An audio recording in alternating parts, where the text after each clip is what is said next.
Olá, quinto ano, tudo bem com vocês? Como é que vocês estão aí de casa? Eu espero que vocês estejam super bem, tá? Eu sou a professora Iris, estou aqui com vocês mais uma vez para juntos estudarmos um pouquinho alguns conteúdos que fazem parte da língua portuguesa, certo? Então eu te convido aí de casa a se acomodar num lugar bem especial e pegar o teu material de estudo para juntos fazermos uma breve viagem no mundo do conhecimento. Então vamos lá, eu conto com a sua participação aí de casa.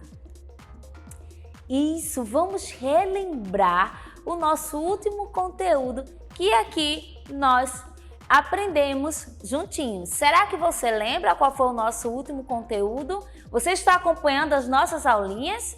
Vamos lá! Nós estudamos gênero textual tirinhas. Foi o nosso último conteúdo aqui juntinhos. Mas o que é o gênero textual tirinhas? Você lembra? As tirinhas são um tipo de gênero textual que tem como principal característica a exposição em quadrinhos, tá certo?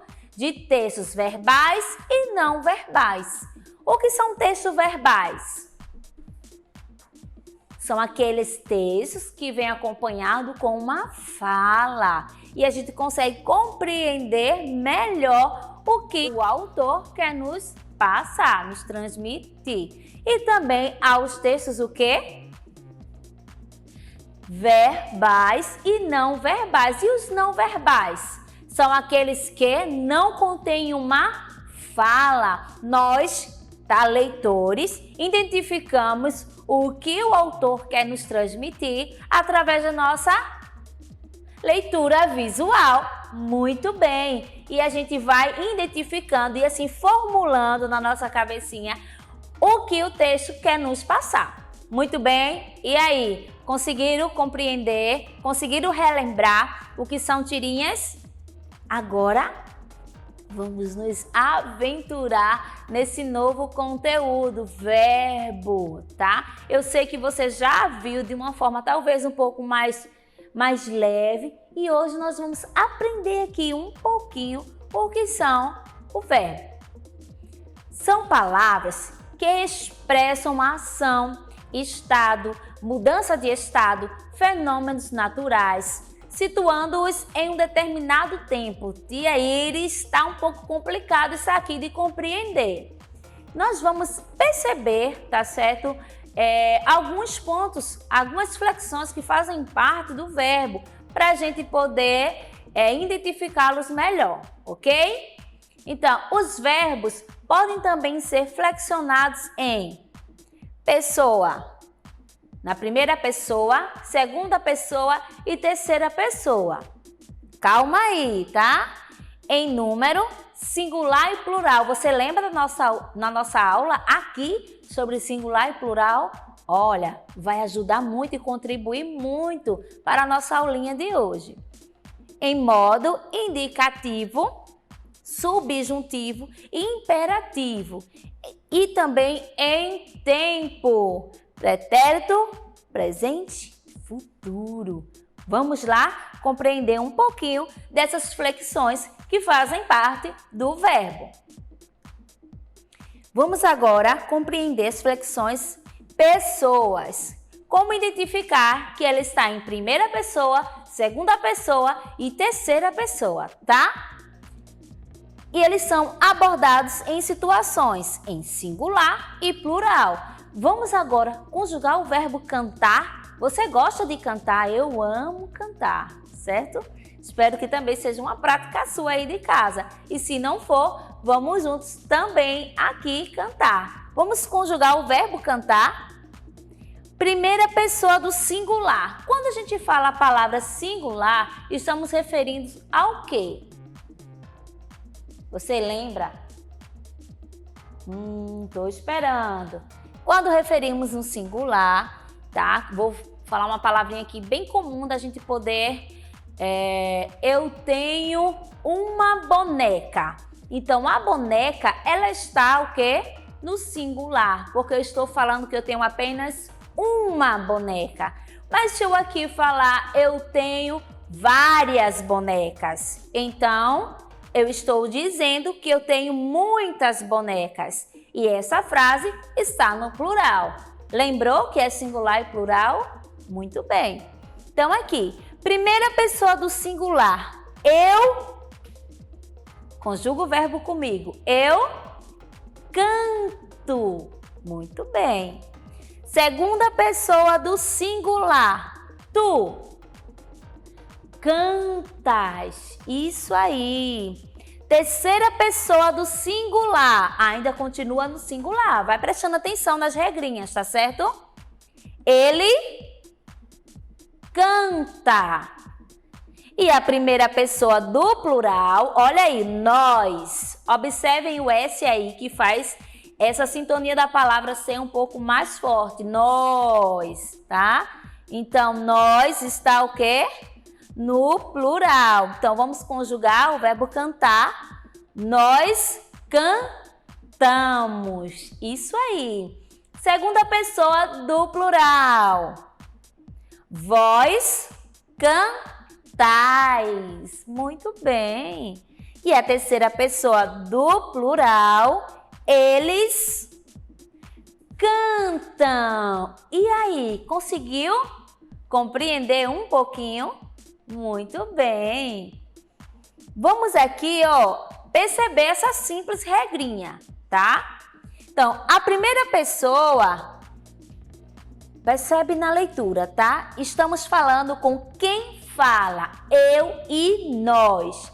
E na segunda pessoa, com quem se fala, tu e vós. E a terceira pessoa, para podermos identificar, é de quem se fala, de quem eu estou falando.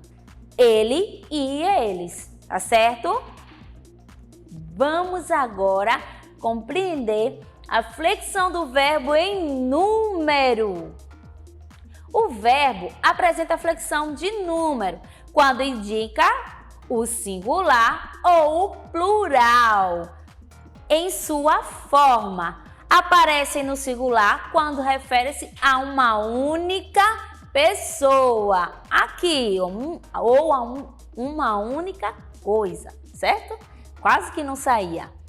Eu corro, ela corre. Observem aí, eu corro está no singular. Ela corre também está no singular. E no plural, quando é mais de uma pessoa, nós corremos, eles correm. Singular, um sujeito, no plural, vários sujeitos. E a flexão em modo? Como a gente pode identificar o verbo quando ele está na flexão em modo? Estão conseguindo acompanhar nossa aulinha? Vamos lá? O modo verbal indica a atitude do falante em relação à ação que anuncia. Aqui, eu arrependo. Observem aqui, eu arrependo. O modo, nós conseguimos identificar a fala, a atitude do sujeito com relação à sua ação. Então, quando eu falo eu arrependo, arrependo é ação do sujeito. Então, nós classificamos aí o modo, ok? Eu arrependi. Eu arrependi. Arrependi é a ação do sujeito, certo? Eu arrependerei. Então, a ação indica o modo do sujeito. E o modo subjuntivo, tia Iris? Vamos ver? Quando o falante não tem certeza da atitude, o fato é duvidoso, incerto. Há uma possibilidade de que aconteça. Vamos ver esse exemplo aqui. Pode ser que eu estude hoje.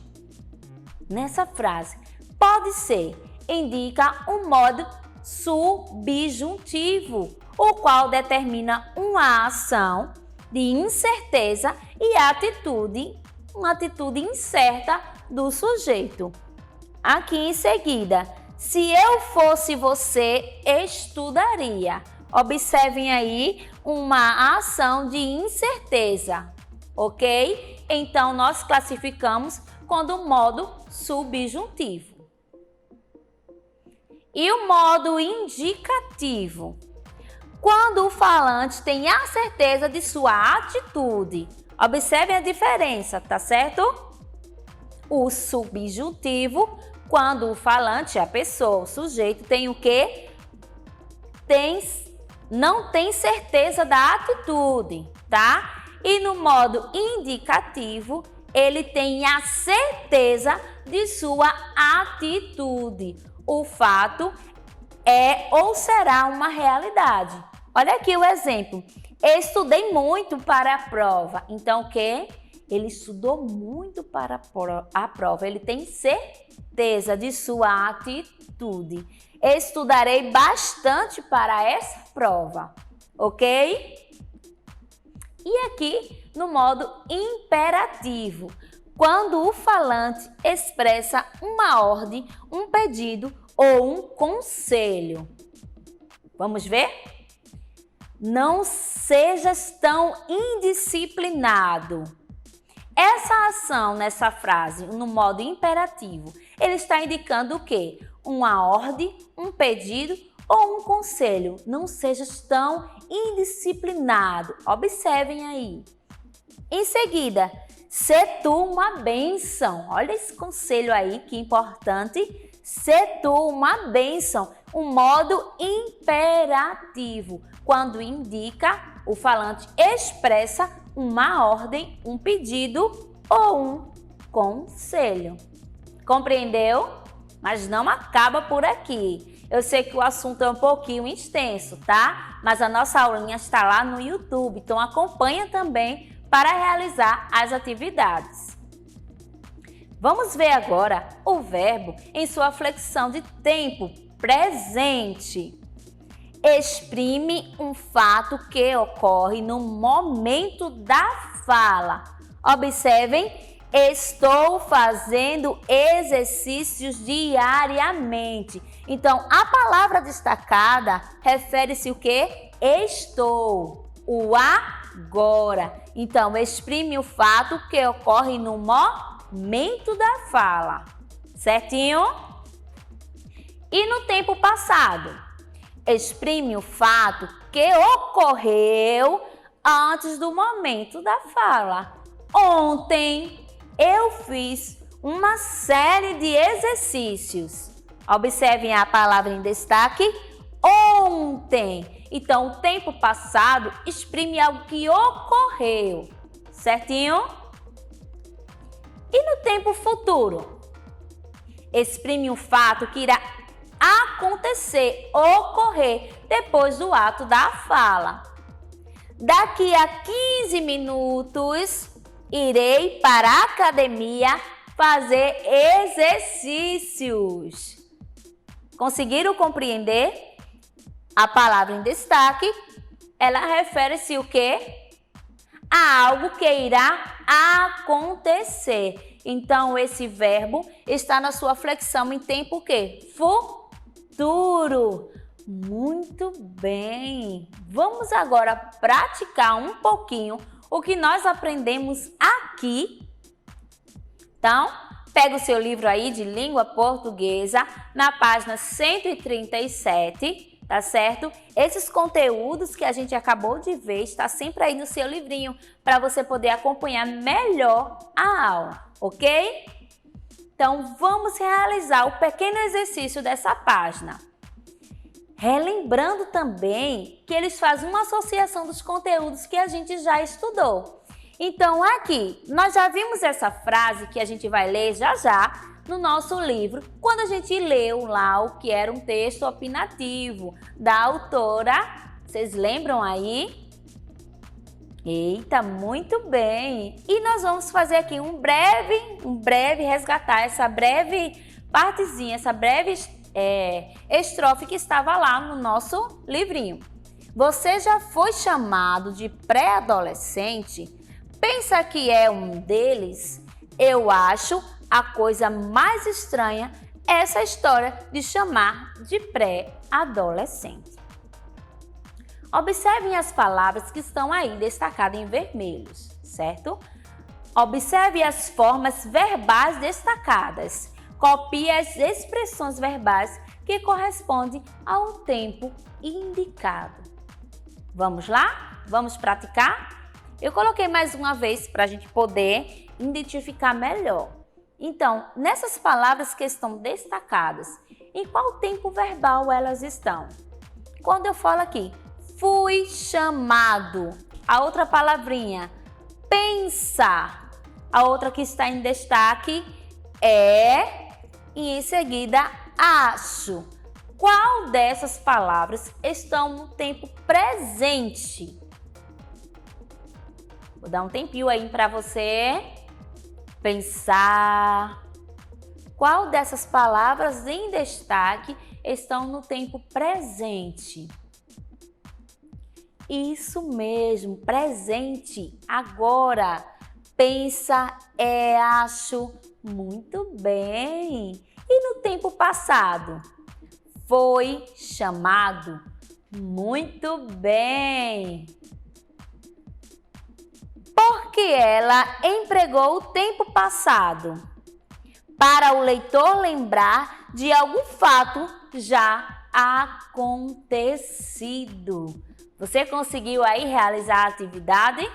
Continua com a gente aqui, tá certo? Então, a nossa aulinha ficou por aqui hoje. Recebe aí de casa o meu forte abraço. Fica com Deus e até a próxima aula. Tchau, tchau!